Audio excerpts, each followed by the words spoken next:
Mensagem que está gravando.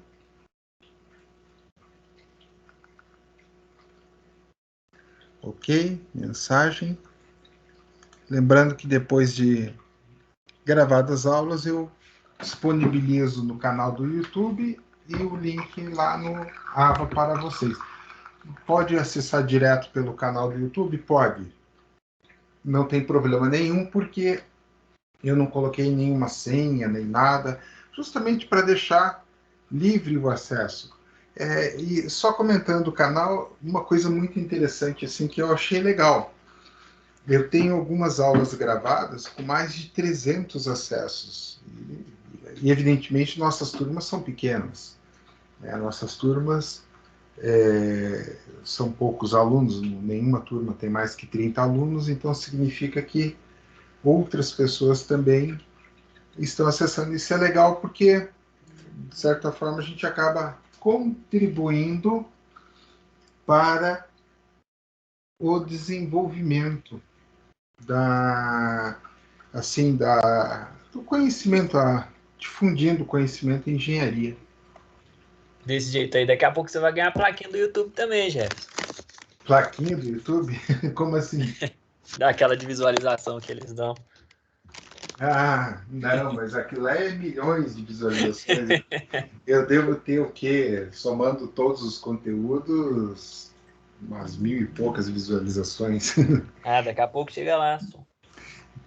A ideia principal é colaborar com vocês, tá? A ideia principal é divulgar e difundir a engenharia e colaborar com vocês, para que vocês tenham esta aula gravada e que eventualmente possam consultar depois. Eu vou deixar o canal disponível lá, sem alterar, porque para mim não faz diferença deixar ele ativo ou não. Então, termina a disciplina, o conteúdo fica lá gravado. Oi, pode perguntar. Qual que é essa página no YouTube? É porque eu procurei e não encontrei, desculpa aí. Ah, não, sem problema. Lá no grupo, se puder, para poder seguir lá. Porque esse dia eu fui procurar e eu não consegui encontrar. Tá, só um minutinho. Agora eu procuro aqui. Só um minutinho, deixa eu. Eu vou abrir aqui.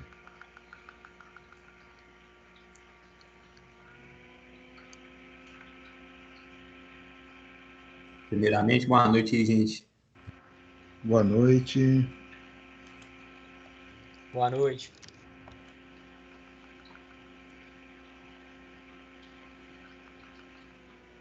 Ó, eu vou projetar o canal.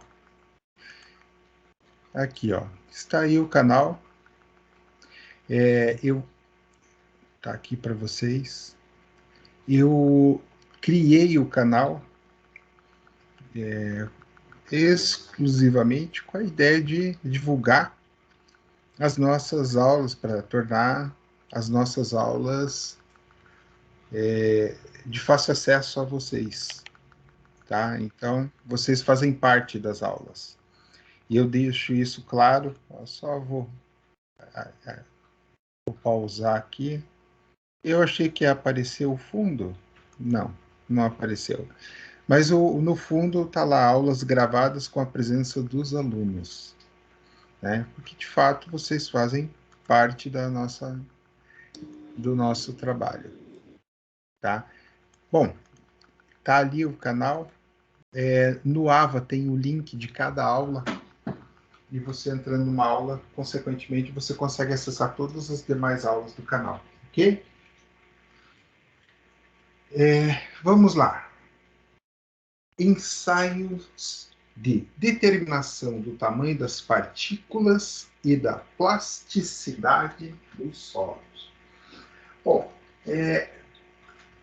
esse é um tema do qual nós estamos abordando de forma muito interessante também na disciplina de materiais. Quando a gente fala de partículas, agregados, pessoal, a regra que vale lá, vale aqui também. O ensaio de granulometria de lá é o mesmo daqui. Né? Então, quem não fez a disciplina de materiais, mas vai fazer, o que acontece? Quando a gente começa a falar sobre partículas e sobre granulometria, nós estamos falando da mesma coisa. A diferença é que aqui a gente está pensando em solos e lá a gente está pensando, evidentemente, né, na areia e na brita, ok? Então, mas as considerações, a interpretação da curva de granulometria é rigorosamente a mesma e nem poderia ser diferente. Não faria sentido, olha, essa curva de granulometria, essa é para solos, essa ideia funciona para solos, mas ela não funciona para areia. Ficaria muito esquisito, né? Então, por que eu estou linkando as duas disciplinas? Para dizer para vocês que é a mesma coisa. Só que aqui eu trago para vocês ensaios de determinações do quê? Tamanho de partícula e plasticidade dos solos. Então, aqui muda completamente a conversa. Por quê? Eu não vou ter para areia e para brita a consideração de plasticidade. Ok? Então, eu não tenho essa consideração. O meu solo é arenoso. Como nós vimos já em alguns SPTs, ensaios SPT, Standard Proctor Test, que eu mostrei para vocês. Então, a composição. Eu tenho silt argiloso, arenoso, ou seja, eu vou ter parcelas de areia, predominante, até pode ser, mas eu vou ter as argilas, aonde eu vou ter a plasticidade. Então não faz sentido eu falar no solo extremamente arenoso, ele possuir plasticidade, tá? Pensando assim, no solo levando ele ao limite extremo. Então, quando a gente fala sobre ensaios de determinação de tamanho e plasticidade, tamanho é granulometria, plasticidade não. Aí já é algo próprio dos solos, ok? Então, análise das características do solo. Eu mostrei na aula passada o SPT, o Standard Proctor Test, onde nós fazemos a coleta das amostras, certo? E aí o objetivo daquele ensaio é o quê? Conforme o amostrador vai sendo cravado, eu vou analisando de forma mecânica o quanto ele me oferece de resistência à penetração dos golpes. Ou seja, um solo ruim do ponto de vista geotécnico, pensando na engenharia, né? O solo, meu solo, o que você plantou ali dá, nossa, é maravilhoso. Ok? Mas eu não estou, quando eu digo pensando do ponto de vista da engenharia, eu estou preocupado com o quê? Plantar o quê naquele solo? Fundações. Ok? Base para pavimento. Eu estou preocupado olhando com olhos de engenharia. Então, assim, solo ruim, com muita matéria orgânica. É excelente para fazer horta, mas para nós é horrível. Por quê? Ele vai oferecer baixíssima resistência na penetração do amostrador. Se o amostrador desce com extrema facilidade solo adentro, significa que o solo também vai deixar a fundação ir para baixo com extrema facilidade.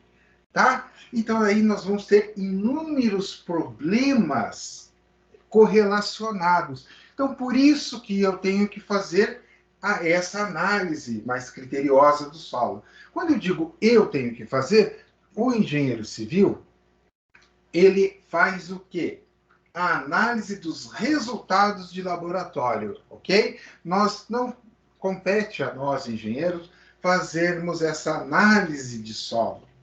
Pode ser feita? Pode, mas não é o comum.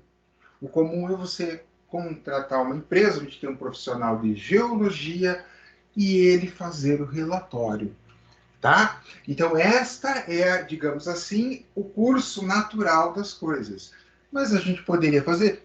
Poderia, mas não é comum. Assim como eu posso também trazer uma outra disciplina, né? Ou grupo de serviços, tanto faz, que é topografia. Topografia, nós vamos coletar dados. Podemos coletar dados, mas não é o comum. O comum é o topógrafo ir lá e fazer esse levantamento e passar os dados para a gente. Então, para nós, não é um trabalho do qual se loca um engenheiro para fazer análise de solos e topografia. Por quê? Custa caro, tá? Engenheiro, embora hoje o mercado tenha meio que ficado com a sua ordem de valores bagunçada, mas geralmente o engenheiro, via de regra, vai custar 3, 4 vezes mais que um topógrafo, que um geólogo. Então, não é aconselhável. É muito caro para você empregar.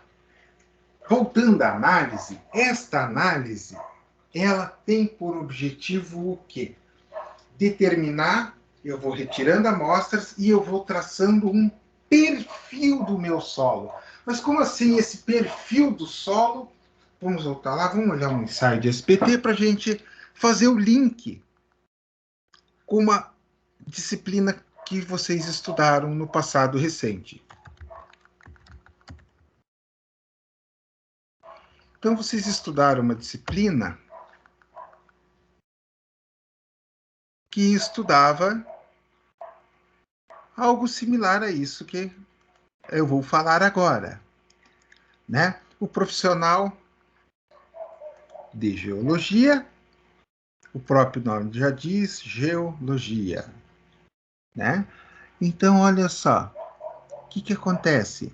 O cara foi lá e estudou, então ele sabe. E ele entende que ali, eu tenho uma areia fina, pouco siltosa, fofa, de cor escura. A cor ele olhou, ele viu, ele está visualizando. A areia fina, ele tem já essa experiência, essa expertise, e ele vai poder classificar o tipo. Esse aqui está preto e branco, mas ele está mais interessante. Olha só, ele mostra o solo, aqui ele tem uma certa resistência mais leve, aí aqui, ó, é uma camada de argila mole. Veja que legal. Esse aqui é o solo típico do recalque. Vamos ver se eu consigo abrir ele aqui, maiorzinho. Ó, esse solo aqui é o solo recalque. Dá para dar o nome para ele de solo de recalque. Por quê? Porque este solo, já vou entrar já explico os detalhes para vocês, mas observem, pelo SPT, olhando aqui, ó, desce que é uma beleza, depois, opa, dá uma complicada, vai, atingir o ponto de estabilidade, ponto do impenetrável, ponto do qual eu vou conseguir estabilizar minhas estruturas de fundação. Analisando no contexto, o que acontece? Voltando à geologia, que eu comecei a falar, na geologia, ela explica para a gente o quê? Nós vimos a aula passada, na aula 1.1, a formação dos solos. Como é que é? Eu pego a rocha sã e ela vai se decompondo. Ela vai se decompondo, ela vai se modificando, tá? E ela vai subindo conforme vai as camadas até formar o nosso solo. E a gente viu a influência de o ambiente, se ele for tropical, se ele for semiárido, árido, enfim, nós vamos ter uma mudança nessa formação. Mas repare, o que acontece? Agora vamos olhar o SPT com conhecimento de geologia. Então, quando o impenetrável, na verdade, é aquela camada de rocha. É a rocha sã? Não. Não, o SPT ele não vai na rocha sã. Ok? Ele não vai na rochação. O amostrador teria que romper aquela camada de rocha em decomposição. E ele não consegue. Então, ele para na camada de rocha em decomposição, a qual nos dá uma resistência fantástica. 100%? Não. Se eu for ter obras de grande porte, por exemplo, uma usina hidrelétrica, uma ponte considerável, né? Essa camada de rocha em decomposição, nesse primeiro estágio, não é o suficiente, eu vou ter que descer até a rochação e, dependendo do porte da obra, por exemplo, uma ponte Rio-Niterói da vida, eu vou ter que perfurar as rochas. Uma hidrelétrica, é certeza absoluta, você vai perfurar as rochas para fazer uma ancoragem da tua fundação. Então, por aí dá para se ter uma noção. Mas por que a gente não faz isso para construir prédios, casas, etc.? Pessoal, prédios de pequeno porte não vão precisar. De grande porte, pode ser que precisem. O que é o grande porte? Aqueles prédios de 50, 60, 70 pavimentos, daí a gente está falando do quê? De uma carga gigante concentrada. Então, aí que começa a primeira história. O que determina essa profundidade, a necessidade ou não de explorar a rocha? A carga. Como assim a carga? A carga. Aquela equação básica que eu explico e falo para todos os meus alunos. Qual é a principal equação da engenharia? Né? Força é massa sobre área. Ok? É ridícula a equação? É, mas ela determina todo o dimensionamento do cálculo estrutural. Mecânica dos solos, a gente está trabalhando basicamente com conceitos de geologia e resistência dos materiais. A mecânica dos solos é formada, sim, pelos somatórios desses dois conceitos. Então, o que acontece? Dentro desse cenário, a gente vai acabar se encaixando na equação. Tá? A equação de tensão, que você vai determinar essa tensão. Então, se eu tenho uma carga bem elevada, tá? Eu tenho uma carga bem elevada. Esta carga bem elevada vai fazer o quê? Vai ser distribuída por uma área. Então, de repente, chegou à conclusão que a distribuição é por uma área maior. Em um bloco de fundação, numa sapata, né? O que vai acontecer? Quanto maior a área, menor será essa tensão resultante. E o inverso também. Quanto menor a área, pela força concentrada, maior será. Então, e o que isso tem a ver com geologia, com solos e tamanho de agregados e partículas? Tudo. Porque ao cravar o meu amostrador, eu vou tirando camada por camada. Eu vou traçando um perfil do meu solo. Eu vou analisando e vendo aonde está e qual a composição de cada uma das camadas pertencentes àquele solo. Certo? Então, olha só. Se a gente for analisar, eu coletei essas amostras. É o suficiente? Como é que o cara falou que aquilo ali é uma areia fina? Eu olhei, para mim, aquilo é uma areia grossa. Não, o Janilton olhou e achou que é uma areia média. Como é que eu digo, não, é fina? Eu vou fazer um ensaio de granulometria. Né? Eu vou determinar o tamanho das partículas.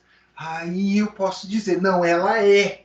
Por quê? Porque passou na peneira tal e ficou na peneira tal. E isso é propriedade da areia fina, grossa, média, enfim. Aí eu posso dizer. Então aí vocês começam a ver a importância. Então eu faço a retirada da amostra, eu vou ensaiar cada uma daquelas amostras para determinar o tipo. E outra coisa, a granulometria também, ela não me dá só isso, ela me dá mais. Porque conforme a peneira passante, eu classifico o meu material. Então, eu posso ter uma areia média, fina, silt, ou seja, passou, ele já vai me dizer, ó, tanto, tanto, tanto. Então, digamos que na minha peneira, 70% que ficou lá é areia fina, tá? Olhando a análise dessa primeira... aqui a areia média fina era do anterior, mas vamos lá. Areia média e grossa, medianamente compacta, amarela com pedregulhos, ou seja, passou e ficou na peneira média e grossa. Beleza. Aqui, argila, mole e cinza. Argila tem granulometria diferente da areia. Tá? Então, eu determino passando o material na peneira. Ok? E nós vimos também, já é conhecido de vocês, nós vimos como determinar a umidade, as possibilidades de determinação de umidade das areias. Tá? Então, dos solos. Então, eu também tenho como calcular o percentual de umidade, etc. Então, são várias coisas bem legais. Voltando agora a essa análise do SPT, o gráfico mostra que ele não possui quase nenhuma resistência no solo à penetração. E vocês viram que a camada superior apresenta resistência, que é uma areia. Então, eu tenho um sanduíche. Na verdade, a gente pode dizer que é um sanduíche sinistro. Por quê? Eu tenho areia compactada, tenho um solo bom, um solo legal na parte superior. No meio, eu tenho a minha argila. E depois eu continuo com a areia. O que vai acontecer? Esta camada de argila, ela vai se deformar, tá? Ela vai se deformar. Ao se deformar, vamos colocar aqui. Vamos primeiro assim, eu gosto de ser clássico, tá? Eu gosto de ser clássico. E sendo clássico, a gente tem que ir no maior de todos, o clássico dos clássicos do recalque. Tá aqui. A Torre de Pisa, tá? A Torre de Pisa. Então, a Torre de Pisa...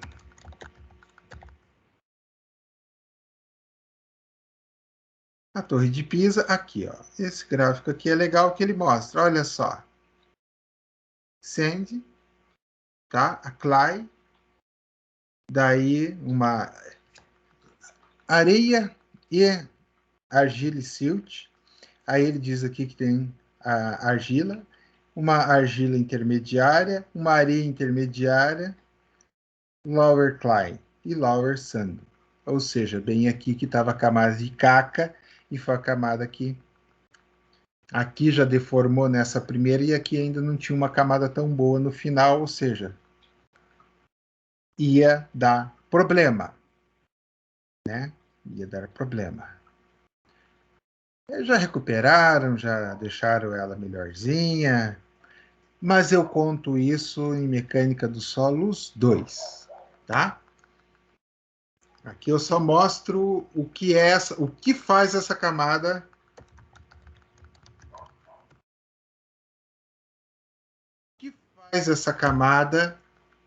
de argila no meio. É a mesma coisa que faz a camada de argila. Aqui é argila marinha. A areia fina, argila marinha, areia. É o sanduíche. Para dar tudo errado. Né? E olha só. Olha que legal.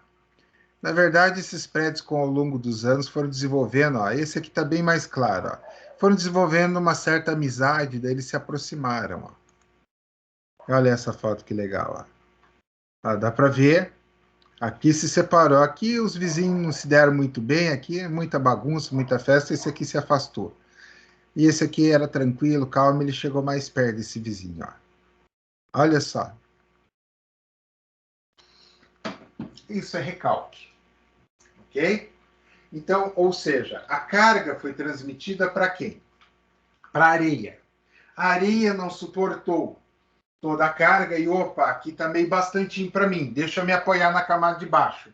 A camada de baixo era a nossa argila.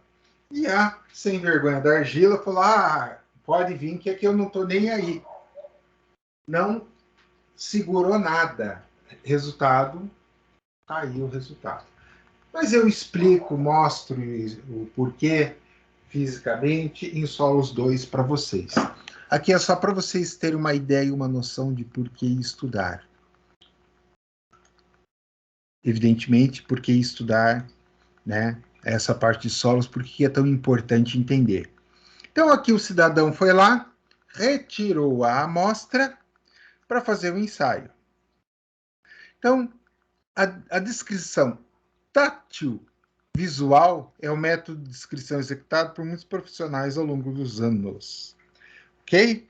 Tátil visual. Ou seja, o cidadão olha e pega o material. E ele já tem uma noção, mais ou menos, do que é o comportamento. Tá? E, é claro que isto não é do dia para a noite. É anos e anos de prática, de experiência, para você desenvolver esta capacidade de identificar o solo e o tipo de solo desta forma.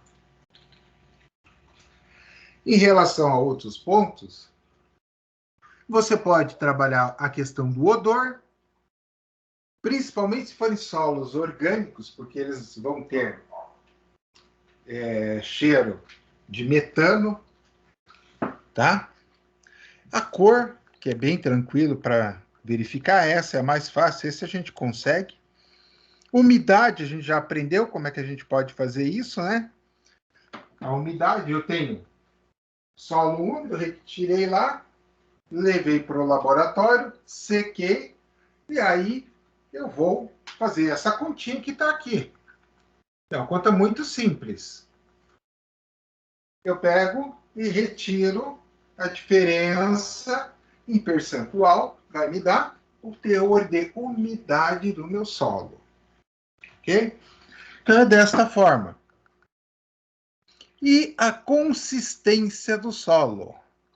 Tá? Então isso aqui a gente já fez isso quando era criança. Pelo menos eu digo sempre, aqueles que foram felizes. Tiveram contato com terra, areia, né, barro. Porque as gerações atuais têm muito mais contato com videogame do que propriamente dito solo, como nós tivemos na nossa época. E aí acontece o quê? Que se você já teve esse contato com o solo, você vai se recordar que o atrito entre os dedos, quando você pega ali na terra, quando os grãos são maiores e quando os grãos são menores, é perceptível a diferença. Então, por isso que ele diz pelo tato. Então, você consegue perceber essa diferença. Você consegue determinar as características por essa diferença. Lembrando que isso, né, a gente está falando de um geólogo com anos de experiência dedicados à análise de solos. Por quê? Eu, como leigo, vou lá, eu leigo no sentido de não ter essa experiência adquirida de análise de solos. Vou fazer esses ensaios, assim, vou olhar. Eu corro risco, devido ao empirismo, de errar na análise, tá? Então, não é uma coisa que dá para se generalizar, tem que tomar esse cuidado. E vai avaliar o quê? A desagregação, que pode ser a primeira resistência do solo. Se o torrão tiver seco e oferecer uma resistência média ao ser comprimido pelos dedos, esse provavelmente será argiloso. Olha que interessante. Por quê? Porque esta coesão é característica do solo argiloso. Eu falei aula passada sobre areia de praia e fazer o castelinho na areia de praia. Ponto.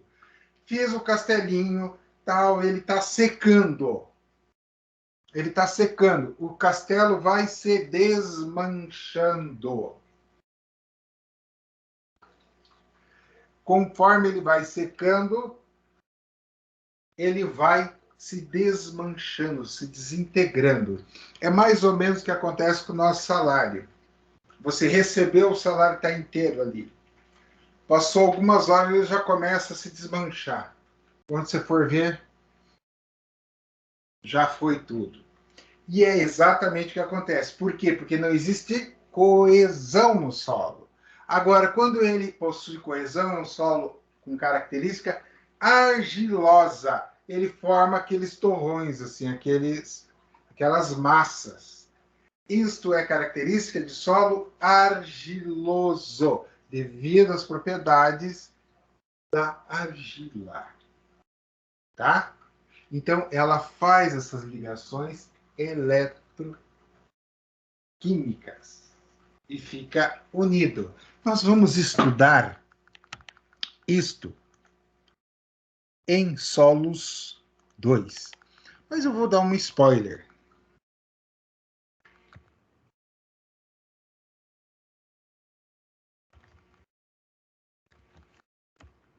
Vou dar um spoiler para mostrar para vocês. Isso aqui é só para vocês terem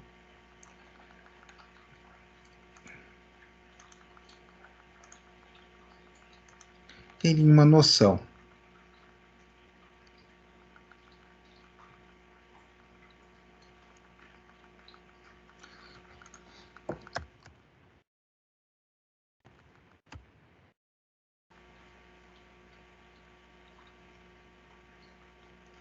Ali está mostrando, mas está muito... Eu quero mais didático.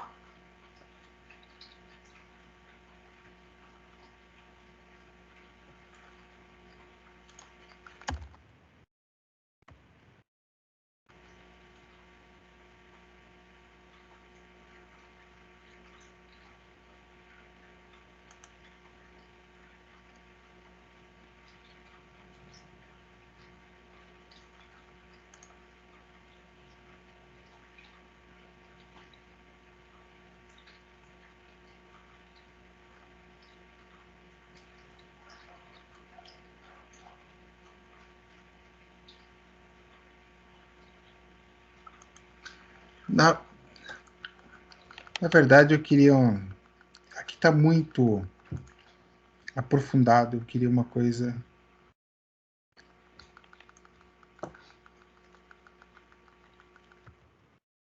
mais simples. E vou achar.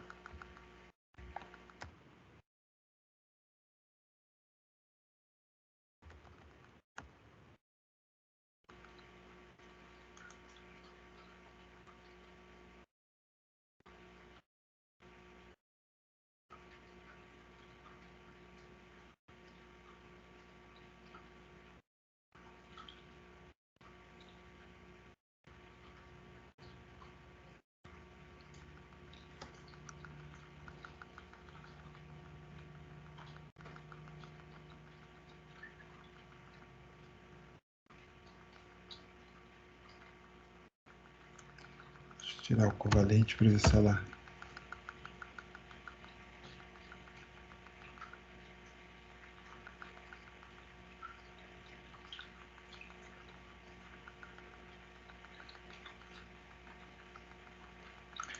Bom, vamos lá. Aqui, deixa eu ver. Aqui. Pô, mas ó, é o cúmulo da maldade. Deixa eu colocar coesão aqui, porque eu acho uma foto bonita, bem didática, mas é pequenininha. Ah, aqui. Esse aqui serve. A água está se fixando aqui, tá? Ela está se fixando nas folhas por coesão. Então, essa coesão é que faz com que exista. Mas por quê? Por quê? Por quê? Por quê? Aqui também tá Aqui explica bem certinho, só que tá pequenininha e tá no nível mais complicado, mas eu acho que vamos ter que... Vamos nessa... Não, vou buscar uma melhorzinha. Vou buscar uma melhorzinha.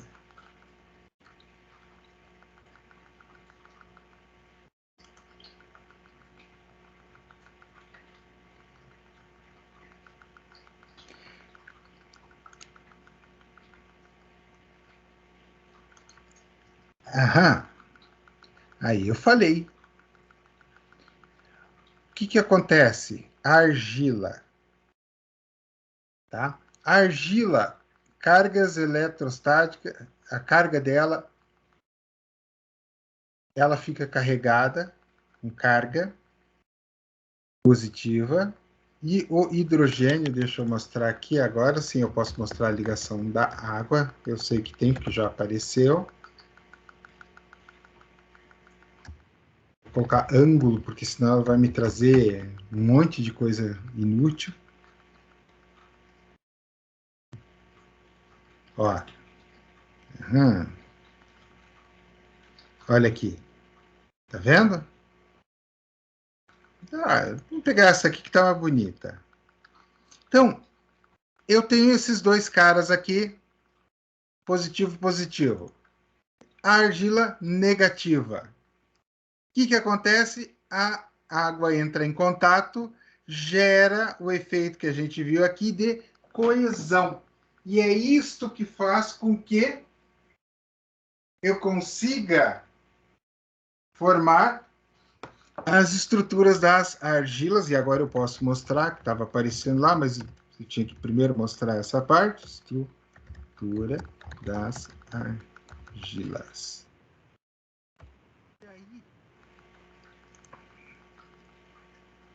Aqui, ó. Chique no último. Chique no último. Agora eu posso mostrar. Se eu mostro direto esse cara aqui, ele assusta e traumatiza.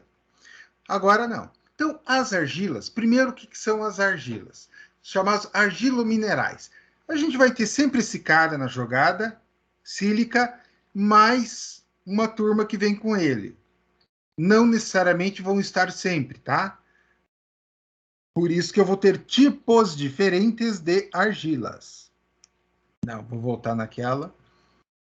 Tá? Então, por exemplo, eu vou ter lá, por isso, argilominerais, porque eu sempre vou ter ali um alumínio, um magnésio, eu vou ter N tipos de minerais conectados, junto com a sílica, formando a minha argila. E aí, olha a água aqui, ó. Olha a água aqui. A água vem com aqueles dois hidrogênios com carga positiva, tudo assanhadinho, e aí encontra a argila, com essa estrutura da argila, com carga negativa. Pam! Feita a ligação iônica entre as duas. Tá? Então, é desta forma que a gente vai formar a argila. Mas, para ir gerar esse fenômeno de coesão, ok? Mas, para isso, eu tenho que ter, olha lá, representação do oxigênio com ângulo de 104,5 graus, que vai conectar aqui. Aqui, ó. Esse cara vai conectar aqui, nessa estrutura, e daí ele vai formar as minhas ligações. Então, moral da história. Olha só. E ele vai formar uma estrutura, era essa que eu queria mostrar antes, mas não achei. Ele vai formar aqui, ó. Tá pequeno, mas vai pequeno mesmo. Tá vendo os espaços que tem? Porque a água entra nestes espaços. Ela entra nesses espaços entre na estrutura, exatamente como a gente viu lá atrás, intercalando. Exatamente como a gente viu. O que acontece? Ao fazer isto, ao entrar e formar estas, com esta característica, da água, vai acontecer o quê?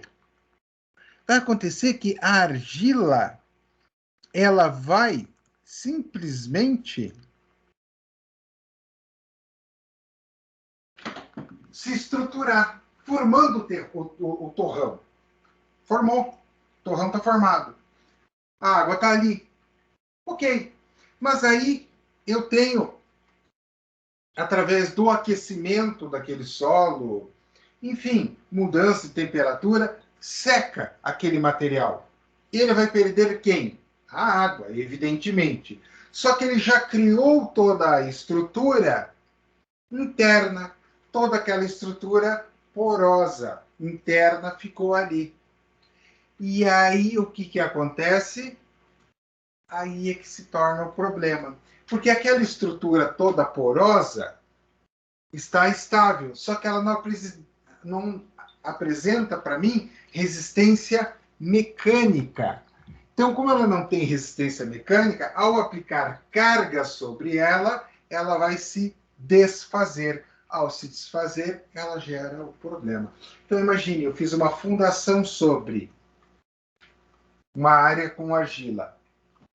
Enquanto tiver água naquele solo, maravilha. Ela vai oferecer uma certa capacidade de resistência. Secou a água dali. Tchau, estrutura. Ela vem para baixo mesmo. Por quê? Ao ser pressionadas as estruturas das argilas, com aquele monte de vazio no meio, ela primeiro, né? Ela perdeu a água, ficou o vazio, o ar ali, ocupando aquele espaço, aquele vazio. O que ela vai fazer? Ela vai expulsar os vazios. Para expulsar os vazios, ela tem que receber carga. Ao receber carga, pronto, acabou. Ela dá o recalque, ela deforma e causa todo o problema. Tá? Então, uma explicação, a gente volta a falar em maiores detalhes sobre esse fenômeno em Solos 2. Mas era só para vocês terem essa noção de quão importante é identificar o tipo de solo e o que ele faz e quais os danos que ele pode trazer para a minha obra. Então, dentro disso, eu ainda posso analisar, pegando o material, olhando na mão o solo, o grau de cimentação, ou seja, quanto ele se desagrega quando você aplica uma leve pressão. A questão da textura, ele ainda traz que dá para se observar forma e angulosidade. Pessoal, é um pouco mais difícil. Para a areia já é difícil avaliar, que dirá para o solo forma e angulosidade, ok? Teoricamente dá. Na prática é um pouquinho mais complicado, você vai precisar fazer um ensaio mais rigoroso. Então, solos grosseiros são classificados com base na sua compacidade, ou seja, quanto ele consegue se compactar. E o solo fino na sua consistência, quanto ele consegue formar os torrões, formar os aglomerados. Para a gente analisar o tamanho das partículas, não poderia ser diferente, o ensaio teria que ser o nome de ensaio de granulometria, por isso que eu fiz no início da aula um paralelo com a disciplina de materiais, onde a gente fala sobre solos, areia, brita, ou seja, como agregado, ou seja, tudo quanto é material particulado, eu vou poder fazer essa análise, tá? E as regras de lá valem para cá e daqui para lá também. Evidentemente, a curva granulométrica de um é diferente da outra. Eu não estou interessado, por exemplo, na brita. Eu vou ter peneiras muito maiores, com diâmetro muito maior, na verdade a gente chama de malha, é uma malha quadriculada, então eu vou ter um material muito maior passando na minha malha quadriculada do que solos, né? Então as peneiras vão ser bem mais finas, principalmente para a gente identificar as argilas e conseguir determinar suas respectivas quantidades. Mas o ensaio continua sendo o mesmo, com a mesma metodologia. Tá? Então, a análise granulométrica ela pode ser determinada por peneiramento, quando temos solos granulares, como areias e pedregulhos, ou sedimentação nos solos argilosos. Detalhe, quando eu falo sedimentação para solos argilosos, eu estou querendo dizer o seguinte: eu tenho um solo particulado com argila muito fina, tá? Ele é muito fino esse solo. Aí eu vou pensar em fazer um ensaio de sedimentação. Não é tão comum assim o ensaio, você adotar o ensaio de sedimentação. Não é algo assim, não, opa, qualquer coisa, ensaio de sedimentação. Não. Funciona assim, tá? Nós temos que analisar qual a situação que ele vai se adaptar. E aqui ele traz a NBR de 84. A gente já sabe que o ensaio foi substituído pela norma Mercosul 5, número 5. Mas se vocês forem observar o que está aqui nessa norma e o que está na na norma Mercosul 5, vocês vão ver que é basicamente a mesma coisa.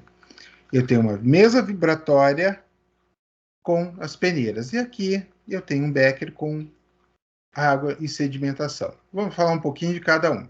Na peneira, nesse conjunto da mesa vibratória, eu vou agrupar meu solo nas peneiras.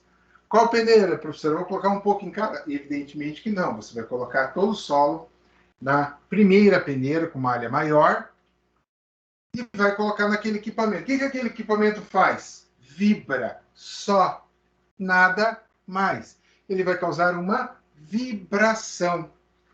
Essa vibração vai fazer com que o material desça pelas peneiras. Você pode fazer essa vibração manualmente? Pode, nada te impede. Ok? Com resultados similares. Mas eu tenho a mesa. Bom, então vamos usar a mesa de vibração para produzir o efeito de peneiramento. É só isso que você está objetivando com este ensaio.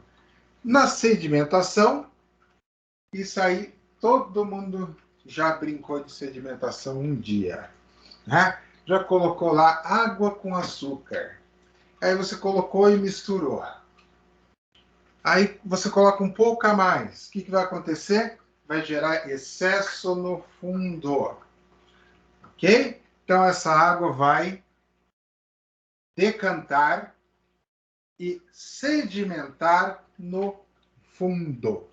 Exatamente como a gente estuda em geologia, no processo de formação das nossas rochas sedimentares.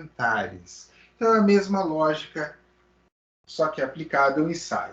Como é que eu determino? Simples assim. Terminou? Beleza, vamos ver a quantidade de particulados que ficou no fundo. Então, a curva granulométrica, que é o que me interessa, tá? Então, eu tenho 3 curvas aqui, a A, B e a C. Eu vou dar uma ampliadinha, tá? Então, observem, esse formato de S, ela está trazendo uma distribuição perfeita. Então, ela vai de silt, areia, pedregulho, tá? Então, o que vai mudar? Por exemplo, se eu estivesse analisando areia, eu estaria somente nessa parte aqui. Aí, eu estou analisando brita, eu vou estar nesta parte aqui. Só que, evidentemente, aí esta parte é distribuída ao longo de todo o gráfico. Tá? Então, o S seria traçado aqui, exatamente como está desta forma aqui. Esta forma aqui me diz o quê? Eu tenho essa distribuição de agregados feita. Tá? Então, eu tenho um percentual ideal. Então, eu não posso ter... professor, analisando a grosso modo, o que vai predominar? Fino ou a parte de solos finos, particulados finos ou graúdos? Veja, aí que está um grande detalhe. Numa areia, eu posso compor a areia. Numa brita, eu posso compor para que ela chegue próxima àquilo que eu quero. Por exemplo, eu determinei que está faltando tal peneira lá. Eu vou lá e coloco esse material faço todo o peneiramento novamente. Opa, melhorou aqui, realmente. Corrijo a curva. No solo, eu não posso fazer isso. Errado. Posso fazer também, tá?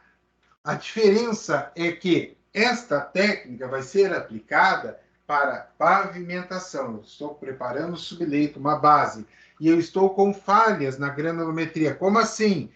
Isto aqui é uma falha. Olha o meu ponto de interrogação. Então, olha a minha curva que era para ser assim, bonitinha, e ficou assim. Ou seja, exatamente ali naquele ponto aonde falta o material está representado por esse cara aqui. Opa, então isso aqui não é uma distribuição boa? Não. Eu vou ter que fazer o quê? Corrigir. Então eu vou calcular o percentual deste cara que eu vou incorporar aqui para que eu faça essa correção. Tá? E esta aqui é uma curva. Ah, mas eles são todos iguais. Todo parecidinho, tudo assim, tudo igualzinho. Aham. É bom. Olha a curva. A curva te diz se é bom ou ruim. Não. A primeira curva, ela é a ideal. A primeira curva, ela é ideal. Certo? A última curva não é o ideal. Por quê? Porque daí nós temos que pensar em um outro conceito. E este é muito simples. Tem um nome estranho, complexo, assim, nossa, mas é muito ridículo de entender. Intertravamento. Ops, que nome complicado. Meu Deus do céu.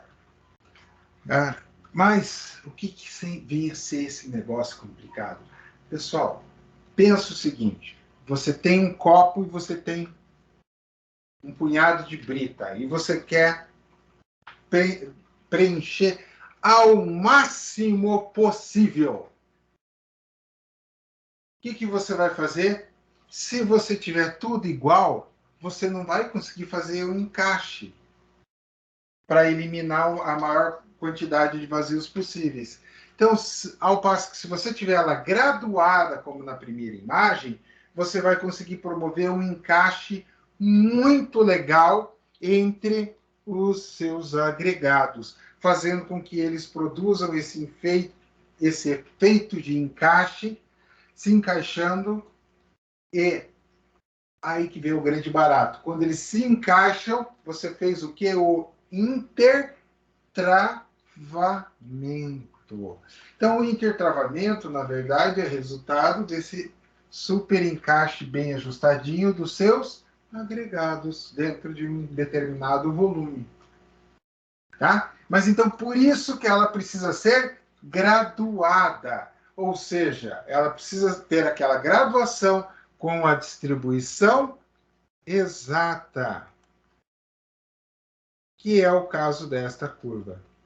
Tá? E ainda esta curva é a ideal? Não. É a que mais se aproxima, mas ainda não é a ideal. Tá? A ideal ainda, se a gente fosse pensar, professor, eu quero dar uma melhoradinha. Esta parte ficaria um pouquinho mais curva e essa aqui um pouquinho mais suavizada. Então, você suaviza um pouquinho essa e suaviza um pouquinho essa. Mas isso é para chegar assim no máximo, tá? Então, a ideia é essa. Na prática, o que a gente pode obter de informações importantes desse índice? O cálculo da permeabilidade no dimensionamento, por exemplo, de filtros e drenos. Tá? Então, se eu tiver muitos espaços vazios, eu não tenho um bom intertravamento. E isso não é o ideal, por exemplo, se eu estiver fazendo um dreno, um filtro. Por quê? Porque eu posso ter, eventualmente, o deslocamento das partículas. Mas esse exemplo que ele deu é um exemplo pobre. Eu prefiro o exemplo, por exemplo, de você preparar uma base para aterro, uma base para pavimentação, né, um leito, da qual você vai utilizar a técnica de graduação da sua brita para minimizar os esforços. Como assim minimizar?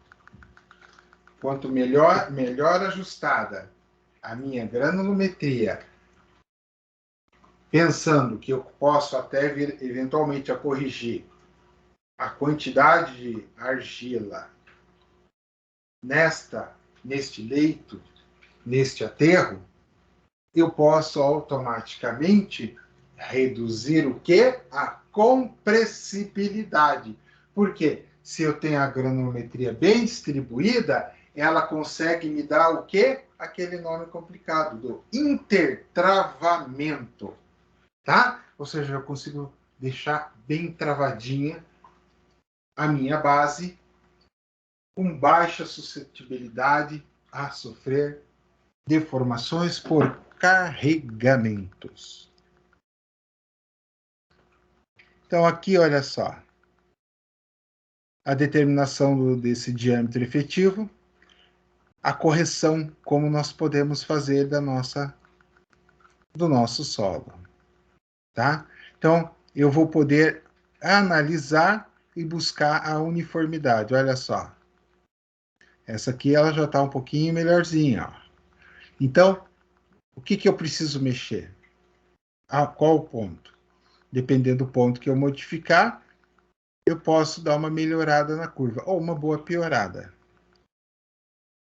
Então, é mais ou menos isso, o conceito. Antes de entrarmos em limite de plasticidade, alguma dúvida, pessoal?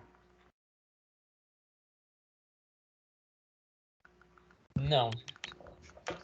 Tá claro até agora a explicação, o conteúdo? Tá sim, professor. Sim. Então, beleza. Então, segue o baile.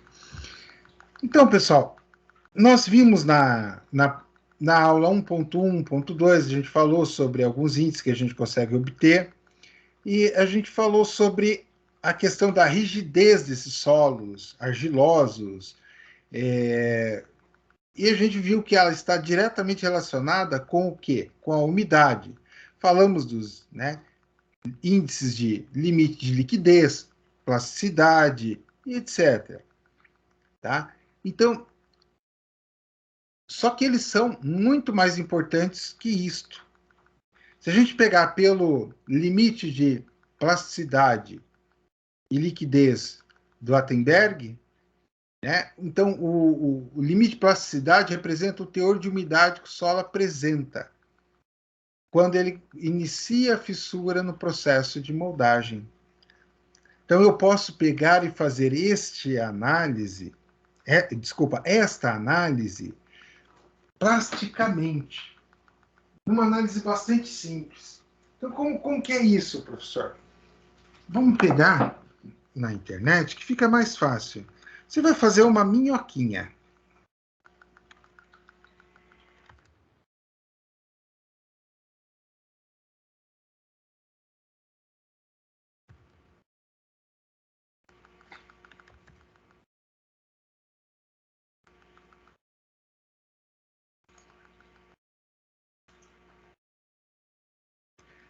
Aqui é Casa Grande. Aqui é Attenberg. Minhoquinha.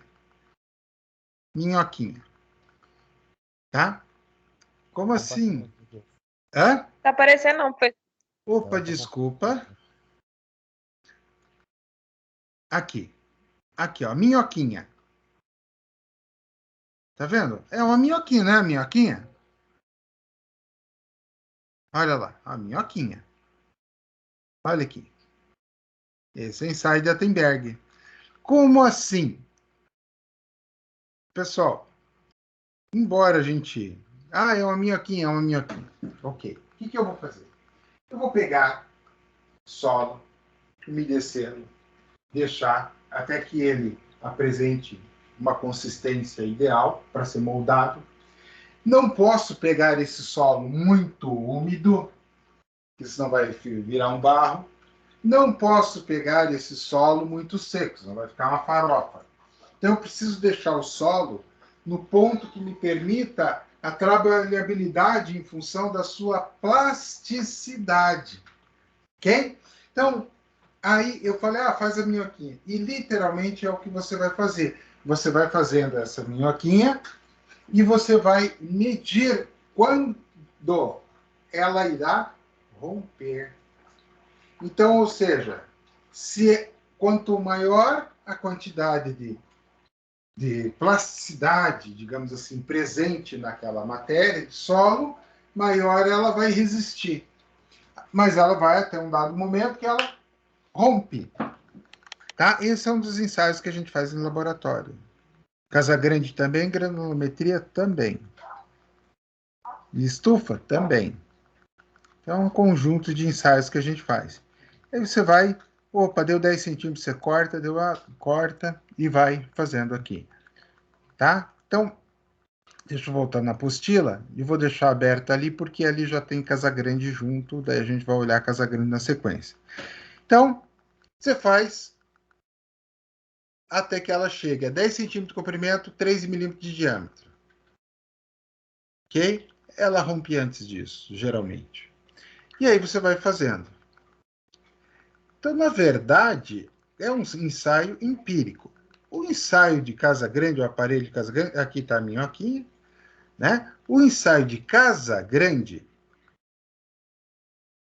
vamos lá. Você tem, no ensaio de Casagrande, você tem este material aqui, aquela mesma placa que a gente usa, deixa eu ver. Eu queria um maior. Aqui está maior, esse ficou legal. Opa, e esse ficou show de bola. O que acontece? Olha só, eu coloco o solo aqui. Pego esse cinzel e faço um corte, exatamente como está aqui, ó. Tá vendo, ó? Antes do ensaio. Esta manivela aqui, e aqui tem um contador, toda vez que você gira, sobe isso aqui e cai. Tem. Ou seja, ele causa uma vibração. Depois do ensaio, aí você tem essa deformação. O que você faz? Você vai medir para ver a deformação que ocorreu no solo. Tá? Então, essa é a ideia. E aí você vai... Isso aqui a gente viu na aula passada. Líquido, plástico, semissólido, sólido. A gente viu isso aqui, o índice de plasticidade, limite de plasticidade, limite de liquidez. Isso a gente viu na aula passada. A ideia de Attenberg e a ideia do ensaio de Casagrande é exatamente isto. Deixa eu ver aqui. Olha aqui, ó, perfeito. Ele fez o corte, depois ele bateu. Ó, ele vai fechando aqui. Aí você vai fazer a medição entre inicial e final para determinar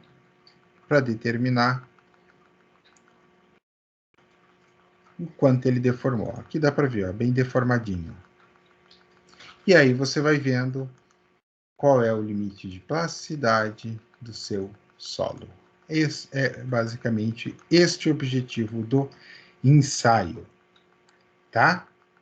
Limite, ó, cilindro à esquerda, na verdade não é o cilindro, é a minhoquinha mesmo, tá? Para limite de plasticidade, e à direita o ensaio de Casagrande,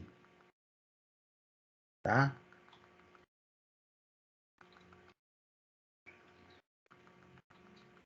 Então, uma vez que a gente fez os ensaios, que a gente determinou, nós fomos lá e determinamos limite de liquidez, teor de umidade, a gente obtém limite de liquidez, a gente viu ali como é que é possível fazer a obtenção. Umidade, nós vimos aula passada, para solos em geral, a gente trabalha em laboratório com a estufa, que ela dá uma maior precisão, mas a gente viu que eu tenho a possibilidade de, por exemplo, fazer uma correção de umidade usando o speed.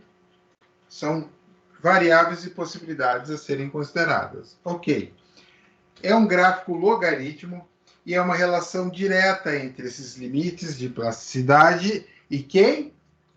E a umidade.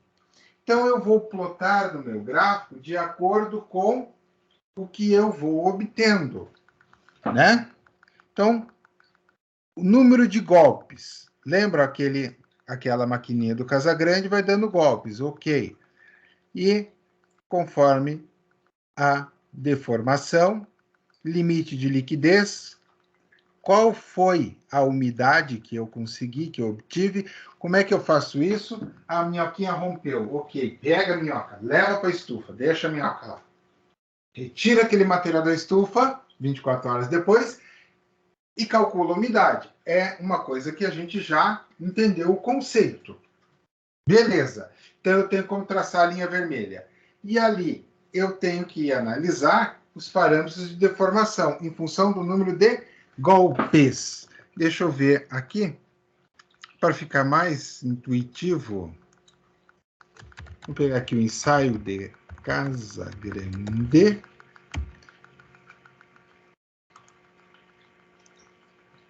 E eu vou mostrar uma parte só, não vou mostrar inteiro do vídeo, porque não há necessidade. Mas dá para vocês terem uma noção.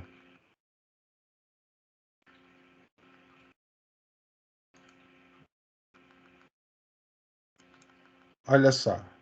Ah, ele vai pesar a placa, cinzel, espátula. Vamos o que me interessa.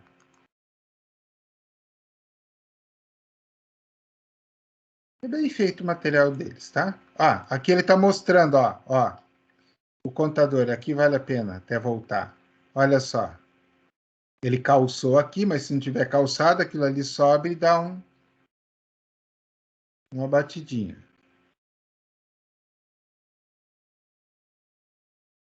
Ó, fez a pasta, preencheu,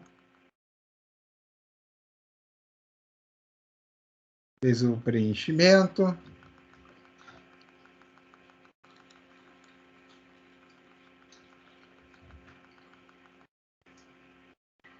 Ok, já preencheu demais. Opa, volta.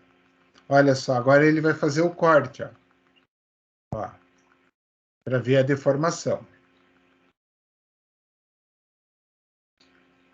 Ok. Tá feito, tá prontinho. Agora ele inicia os golpes, ó. Só que ele não está mostrando o contador. Vou ajudar ele nos golpes aqui para ir mais rápido. Opa. Não, ele já... Não. Ó, deu a quantia de golpes. Ele vai fazer a marcação para fazer a medição da deformação e retirada da amostra. Mas vamos ver aqui. Vamos voltar um pouquinho mais. Eu quis ajudar o rapaz aqui, ó. Não adianta querer ajudar, senão já vai perder a parte importante. Ó, uniu o fundo, que era aquilo que ele queria saber, ó. Uniu o fundo, tá? Uniu. Ficou unido o fundo. Daí agora ele vai pegar o material e vai transferir ali para o amostradorzinho para poder verificar a umidade. Então, e ele tem a quantidade de golpes e o ponto de umidade. Esse é o objetivo.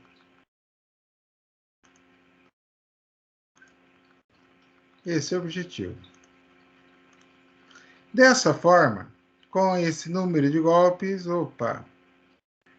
25 golpes, foi quando ele uniu, então eu tenho meu limite. Ah, mas eu posso repetir isso aqui para ir traçando a reta. Essa é a ideia. Não é nada complexo assim.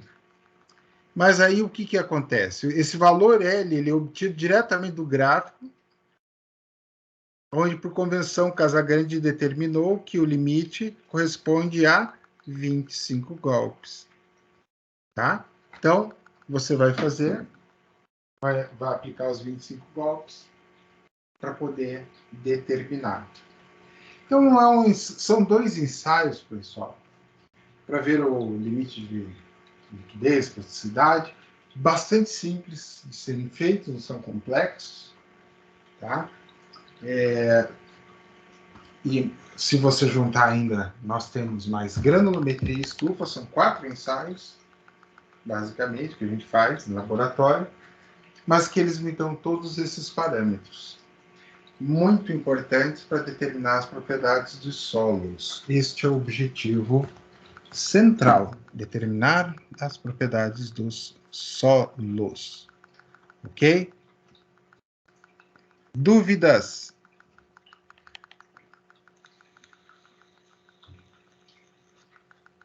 Não, professor. Não, Jefferson. Bom, beleza. Então, eu quero mostrar algumas coisas.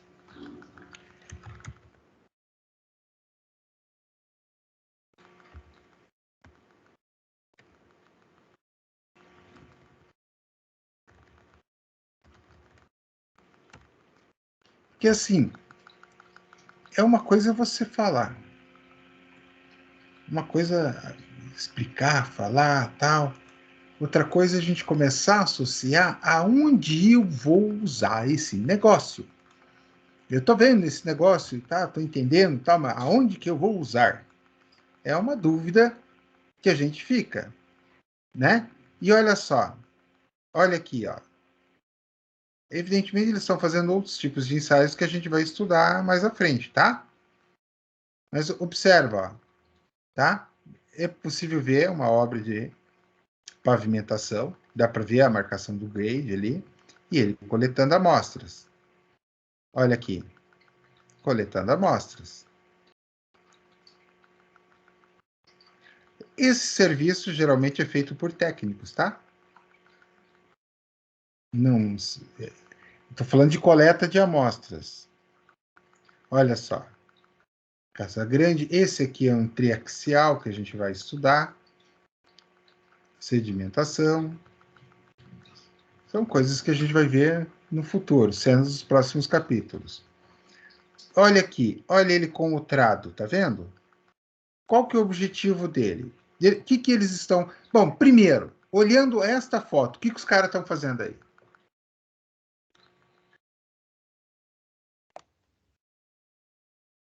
Pavimentação, né? Ruas, parece, né? É, exatamente, pavimentação. Ok. Em que fase da pavimentação está? Parece que tá compactando o solo, né? Muito bem. Ele está compactando o solo. Tá certíssimo. Qual que é o objetivo dele aqui com o trado? Retirar uma amostra. Por quê? O que ele está interessado provavelmente aqui? Não está escrito, não está dito em nenhum lugar. Mas o que a gente pode imaginar? Umidade. Ele está tentando determinar qual a umidade que ele tem aqui. Se ele precisa entrar com o caminhão-pipa ou não, para poder fazer essa compactação, né? Então esse aqui são caminhões de apoio, tem o caminhão-pipa. Por exemplo, eu estou fazendo a pavimentação do trecho lá. Cheguei na fase da compactação. Então, eu já fiz o que eu fiz aqui. Vamos pensar só no que a gente aprendeu até agora. Eu posso coletar uma amostra de solo, levar para o laboratório e fazer o que? Análise do que? De granulometria. Ok. Ah, beleza. Então, eu já vi a granulometria.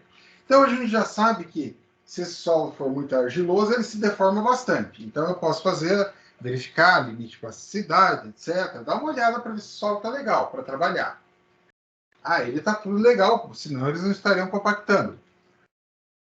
Mas se ele não estiver legal, o que eles fizeram numa etapa anterior a essa? Correção. Então, aí você tem, né, o trator, a grade de arado, né? Arado do solo, pavimentação. Olha só. Então, eu tenho... Não, não é área do solo, é arado mesmo. Olha aqui, ó. Aqui, ó. Né? Então a gente chama de um nome chique. Olha só. Ó. Isso parece o quê? Um arado, não parece um arado? Né? Na verdade, a gente chama isso do quê? Escarificação do solo. Tá? Então, ele está promovendo a escarificação. E olha o que eu acabei de falar. O que ele está fazendo aqui? Umidade, controle da umidade. Ou seja, eu não tenho umidade no solo suficiente, dentro do ideal, para permitir uma boa compactação. E aí, o que eu faço? Eu vou promover a melhora da umidade deste solo, utilizando água. Simples assim. E como é que eu sei? Eu fiz o quê? Controle de umidade. Neste caso em particular, do solo, a gente pode usar o quê? Estufa? Não, porque se eu utilizar a estufa, vai acontecer o quê? Na estufa, eu vou ter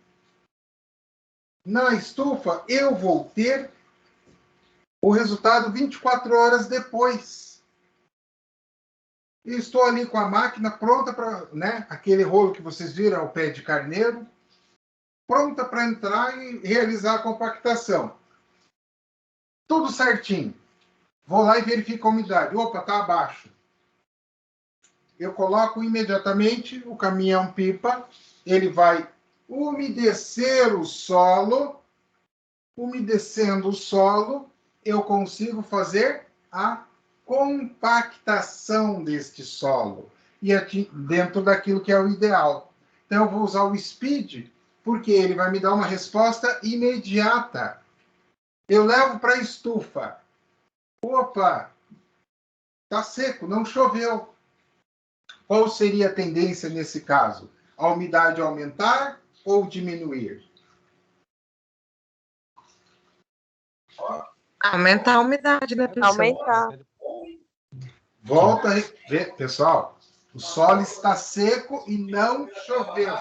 Ah, 24 horas. Qual que Diminuir. Diminuir. Vai reduzir a umidade, vai ficar mais seco ainda. Mas eu não posso trabalhar dessa forma, né? Esperar 24 horas. Fica meio difícil. Então eu vou fazer o quê? E quando for trabalhar na fase de projeto, para melhorar, para calcular quanto material eu vou utilizar, eu posso usar a estufa? Posso, ela vai me dar o parâmetro? Vai, tranquilo. Aí o que acontece? Dentro desta lógica, a estufa ela vai servir. Agora, na hora da execução ali, é o speed que eu vou usar, porque é ele que vai me dar a umidade instantânea. Aí ele vai me dar uma precisão tão boa quanto a estufa? Não. Mas ele vai me dar um resultado satisfatório que me permita utilizar as máquinas em campo. Tá? Então, pessoal, seria mais ou menos esse conceito, essa ideia, para que a gente faça o link entre o que a gente está aprendendo e no que é utilizado esses conhecimentos. Alguma dúvida? Uma observação Não, de professor. do speed aí, né? Se o material tiver muito granulométrico, ele não faz a queima do material certinho, não, né? Não, ele vai te dar uma certa variabilidade. Mesmo você repetindo o teste, fazendo média, você tem um certo desvio no resultado. E no fogareiro? Como é que é o fogareiro? Vamos olhar aqui e mostrar para os colegas? Não. Porque você sabe, os colegas sabem. Vou colocar aqui. Na verdade, a gente não chama de fogareiro, chama de frigideira, tá? Correto.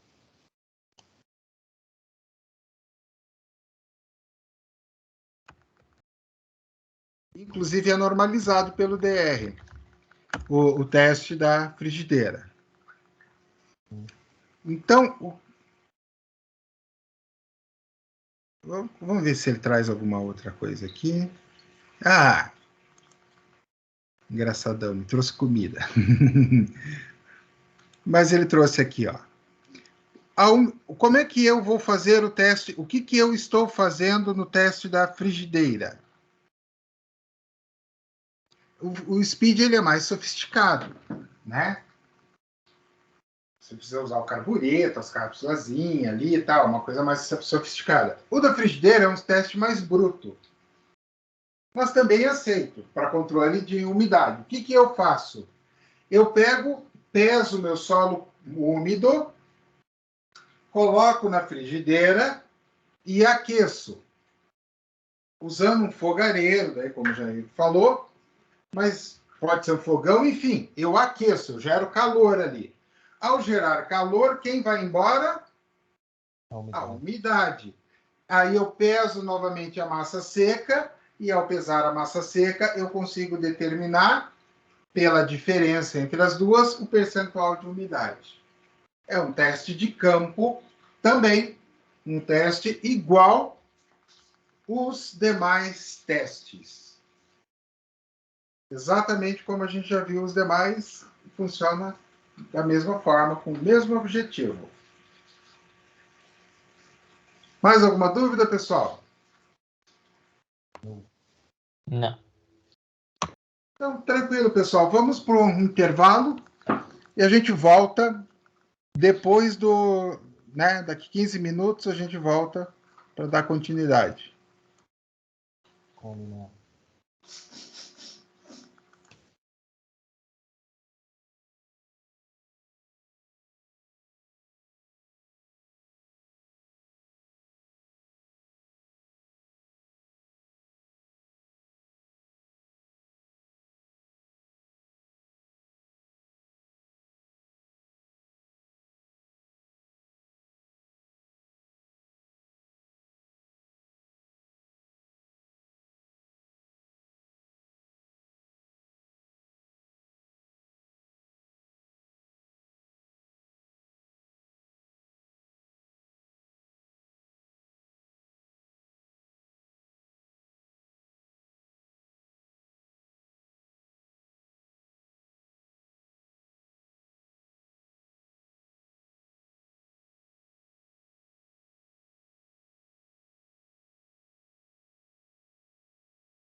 Bom, vamos voltar, pessoal.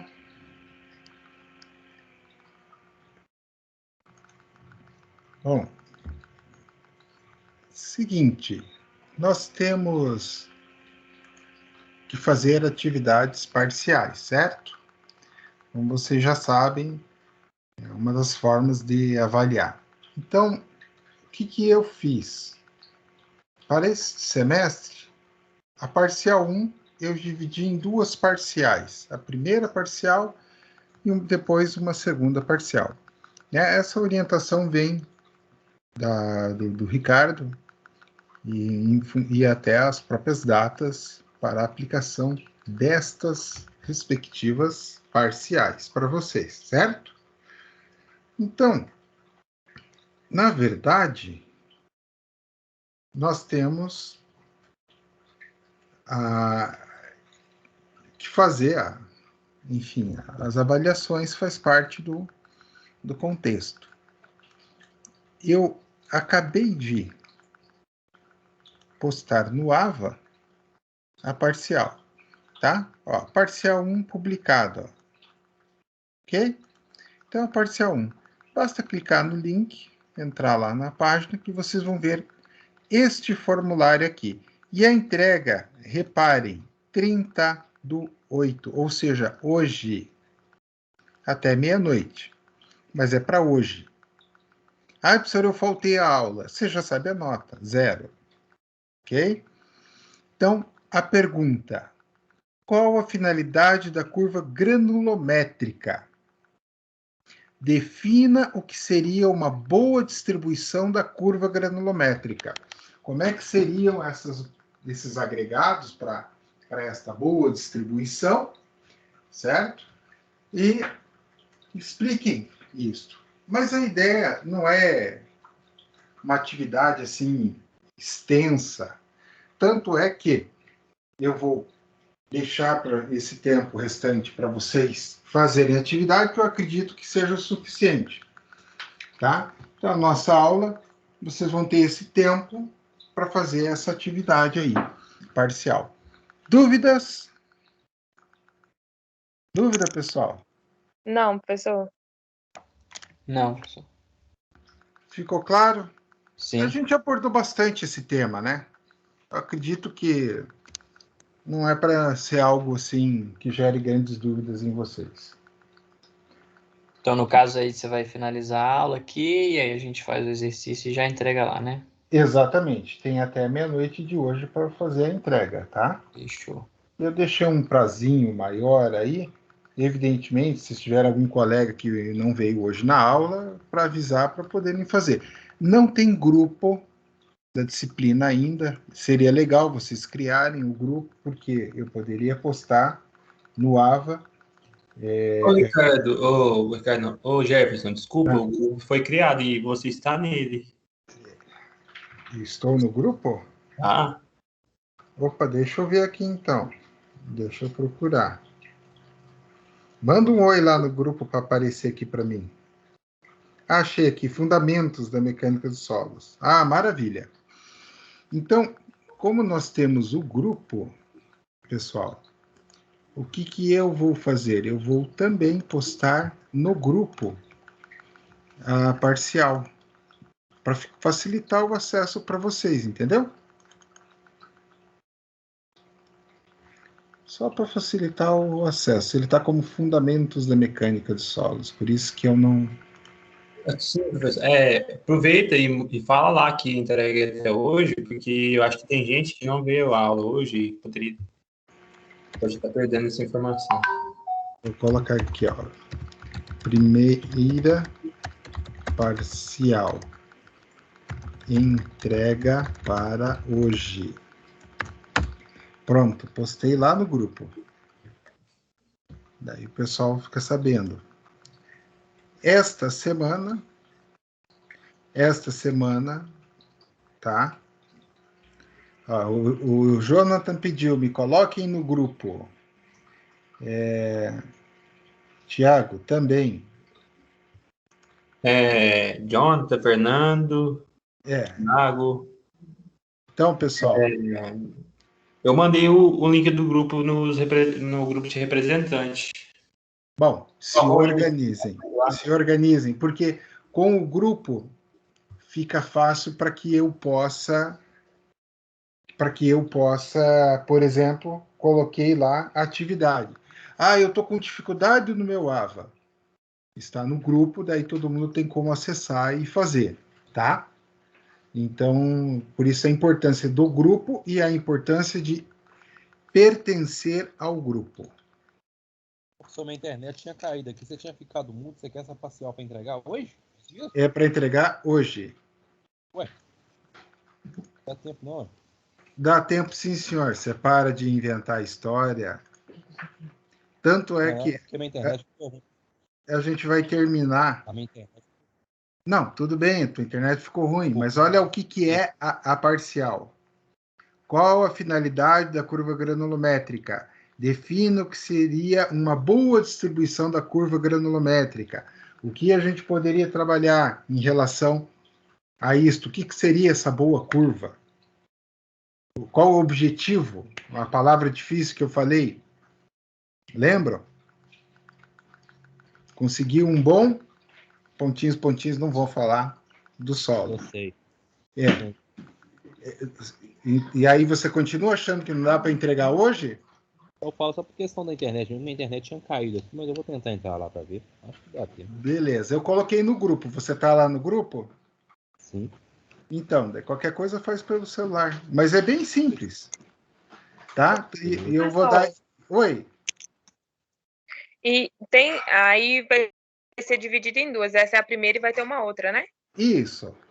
Ah, tá. Beleza. Mas vai ser parecida com essa, tá? Tipo, Sim. nível de dificuldade. Eu não vou dar coisas difíceis para vocês fazerem.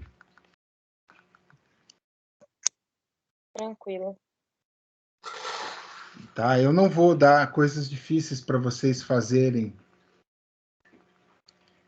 Eu tenho mais ou menos assim, a ideia de trabalhar dentro daquilo que eu estou passando em aula sempre.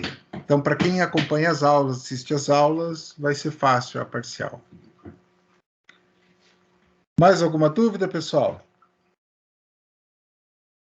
Jefferson, deixa eu só salvar o número aqui para poder adicionar aqui. Tranquilo. Uma pergunta, alguém conseguiu entrar no link que o professor mandou no grupo? Faça a pergunta novamente. Alguém conseguiu entrar no link que o professor mandou no grupo? Deixa eu ver aqui. O meu está pedindo cadastrar e-mail. Teoricamente, lá, eu acho. eu não coloquei nenhuma restrição. É só você colocar seu e-mail. Para mim tá. Não, ele pede o e-mail do aluno, o nome e o e-mail do aluno. Só. Não. Meu entrou normal.